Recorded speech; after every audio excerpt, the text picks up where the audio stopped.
Nakakasindak ang bawat yapak, bawat hikbi, bawat alingaungaw, paulit-ulit na nangingibabaw. Nangingibabaw ang mga bulong at haka-haka. Iba't ibang bersyon ng kwento ang nabuo. Tuklasin natin ang misteryong bumabalot sa Manila Film Center. Dito lang sa Pinoy Scary Stories. Alas 3 ng madaling araw ng November 17, 1981, naganap ang trahedya sa Manila Film Center. Ito ang kumitil sa tinatayang 169 na buhay ng mga gumagawa ng gusali na ito. Gumuho ang scaffolding sa ika-4 na palapag ng gusali patungo sa second basement nito. Dahil dito, nabaon sa quick-drying cement ang mga nasabing manggagawa. Sinasabing minadaling matapos ang film center noon sa loob lamang ng 170 days upang maging venue ito ng Manila International Film Festival ng taong iyon. Naging matagumpay naman ang sinasabing International Film Festival, ngunit sa kasagsagan nito ay ang pagkakaroon ng iba't ibang mga ulat tungkol sa mga pagpaparamdam mula sa gusali. Ayon sa ilang mga dumalo, nagkaroon ng kanilang mga suot ng marka ng semento o kaya marka ng dugo na hindi nila alam kung saan nanggaling. Ang iba naman daw ay nakakarinig ng mga hiyaw na humihingi ng tulong, mga yapak ng paa, o di kaya ay tunog ng mga nagtatrabahong manggagawa. Marami rin sa bisita ang tumawag pa ng ambulansya dahil sa biglaang pagkakasakit at pagsama ng pakiramdam habang nasa loob ng gusali. Dahil sa mga nangyaring ito, agad na nagpatawag ng spiritual specialist ang project leader ng Manila Film Center na si Betty Benitez. Umaasa siyang maitataboy ng specialist ang mga espiritu sa gusali, ngunit bigo ang mga ito. Di nagtagal, maging si Betty Benitez ay naging biktima ng sunod-sunod at misteryosong kamalasan na nakakabit sa gusali. Isang gabi habang papauwi mula sa kanyang opisina si Benitez, ipinagmaneho siya ng isang katrabaho. Bigla na lamang nawalan ng kontrol ang kanilang sinasakyan at ito ay nagresulta ng kanilang pagkabangga sa pader. Ayon sa mga pulis na rumesponde sa aksidente, ang lalaking sinasabing nagmamaneho para kay Benitez ay nailigtas at nakuha ng walang anumang gasgas sa katawan. Samantalang si Benitez ay natagpuan na lamang sa tabi nito na wala ng buhay at naipit sa nawasak na interior ng sasakyan. Pinaniniwalaan ng ilan na ang pagkamatay ni Benitez ay ganti ng mga di matahimik na espiritu na hanggang ngayon ay nakabaon sa pundasyon ng Manila Film Center. Dagdag pa sa mga hindi maipaliwanag na insidente sa gusali ay ang engkwentro ng mga PSG noong unang gabi ng Metro Manila International Film Festival. Nagpunta ang PSG para siguraduhing ligtas ang mga dadalong VIP kinabukasan. Habang nagpapatrol ang isang PSG sa basement ng gusali, may nakita daw itong aninong gumagalaw.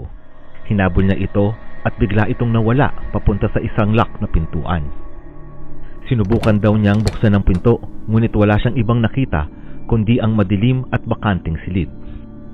Nagpatuloy ang PSG sa paghahanap nang bigla na lang itong nakaramdam ng paninigas ng kanyang katawan hanggang sa hindi ito makakilos.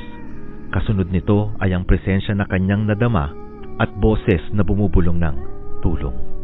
Nang dumating ang iba pa niyang kasamahan, nakita nilang nila ang nasabing PSG officer na wala na sa sarili. Takot na takot at nag-iisa sa gilid ng silid. Pilit na pinagbibintangan ng PSG ang mga trabahador ng film center na sinasabing pinagkakatuwaan sila. Ngunit wala ni isang makapagpaliwanag sa nangyari sa kanilang samahan. Dahil nga sa kwento at di maayos na pagkakagawa ng gusali, matagal na naiwang abandonado ang Manila Film Center. Ang pag-abandona ng gusali ay nagbunga lalo ng sari-saring kwento tungkol sa patuloy na pagpaparamdam ng mga espiritu ng mga trabahador na nakabaon sa gusali. May mga nagsasabing maging ang kaluluwa ni Betty Benitez ay nananatili rin bilang kabayaran sa kanyang ginawa sa mga manggagawa. Hanggang ngayon, patuloy ang pagpaparamdam ng mga kaluluwa sa mga taong maliligaw sa Manila Film Center.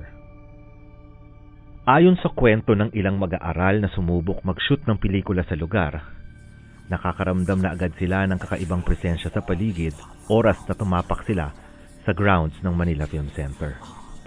Sa hindi maipaliwanag na dahilan ay may nadulas na isang lalaki mula sa grupo nila na bigla na lamang nagsimulang magsisigaw na may humahatak sa kanya pababa.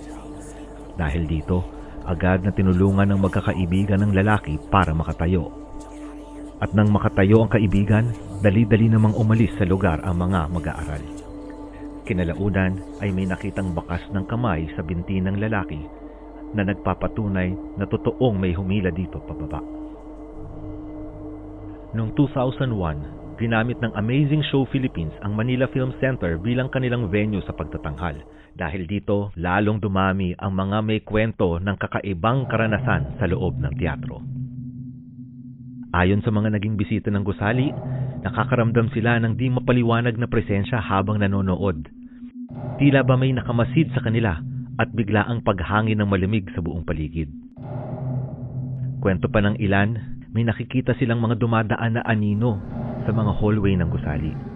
May iba naman na nagsasabing nakakakita ng mga dugo ang parte ng katawan sa mga uwang ng pintuan, lalo na sa CR. Ito daw ay sinasabing parte ng katawan ng mga manggagawang natabunan ng gusali. Makalipas ang mahigit 4 na dekada mula nang mabuo ang Manila Film Center, patuloy pa rin ang paniniwala sa mga di maipaliwanag na kwentong bumabalot dito.